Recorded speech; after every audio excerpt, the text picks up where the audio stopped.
Dearest love. At the hospital, she came with her friend, driving a pickup with a bucket loaded with suitcases and other items. In the parking lot, she shouted, saying she had had enough with his cheating and he should not come to the house again. She started picking the suitcases out of the pickup and throwing them in the parking lot. She shouted, clapping her hands and calling him a womanizer and a cheater. She said that he was not even good in bed and so he must be paying girls to sleep with him. The elderly woman he had come with came from one of the consulting rooms, and hearing the commotion, she went out to the parking lot.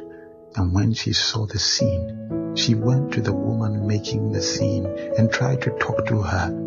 And oh, she should have known better, as this woman turned to her and told her to stay away from her.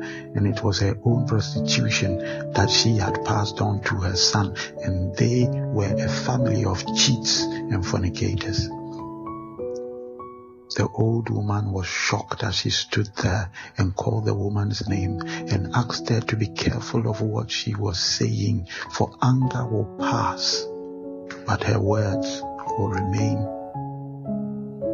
It was a pathetic state, as this old woman then said that if the son is such an evil person as to make her disgrace him like that, she should not worry, for she cannot deny her son. This made the woman shout the louder that yes, of course, she cannot deny her son, like mother, like son, and their whole family of cheaters.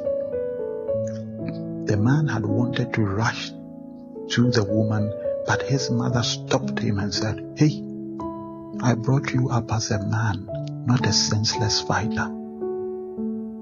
He stood back and started picking the bags from the ground, and his mother helped carry some of the clothes that had scattered as the woman kept hooting at them as she entered the car with a friend that had followed her, and they drove away. A cheating spouse is a painful thing to deal with, the worst kind of pain to endure, and thus the most perfect test of righteousness, gentleness, humility, forgiveness, faith, and trust in God. Some have killed because of it. Some have fought and brought destruction on others because of it. Many have not realized that our relationship with God is like that of marriage, and our straying to other gods for our needs and desires is likened unto fornication and adultery. And yet, what did God do?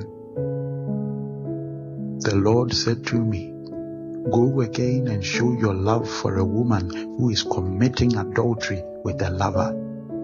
You must love her just as I still love the people of Israel, even though they turn to other gods and like to take offerings of raisins to idols." Hosea 3 verse 1. Very rarely will anyone die for a righteous man, though for a good man someone might possibly dare to die. But God proves his love for us in this: while we were still sinners, Christ died for us. Therefore, since we have now been justified by his blood, how much more shall we be saved from wrath through him? For if, when we were enemies of God, we were reconciled to him through the death of his Son, how much more, having been reconciled, shall we be saved through his life? Romans 5, 7-10. God's love was proven even in the times when we were at our worst. Stay blessed, trust and obey, for there is no other way.